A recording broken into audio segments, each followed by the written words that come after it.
As we move into hurricane season, everyone here in Mississippi should be thinking about preparedness. While coastal counties often face the greatest threat, we know storms don't stop at the shoreline. 20 years ago, Hurricane Katrina brought devastating wind damage, downed power lines, and flash flooding across much of the state, even into our northern counties. That's why now is the time to understand the risks you may face where you live.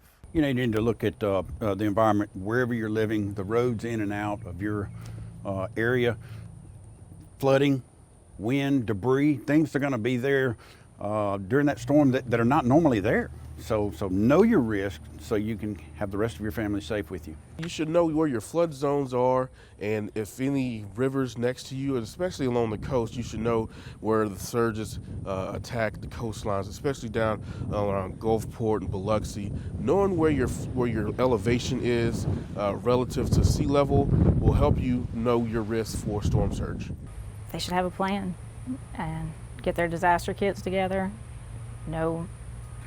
If they know that they're going to evacuate, they should have a plan for that. Are they going to have to go to a shelter? Are they going to have family or friends out of town that they can evacuate to? I think it's something you can prepare for all year. And the more you can get done ahead of time, the less stressful it will be when you do need to evacuate.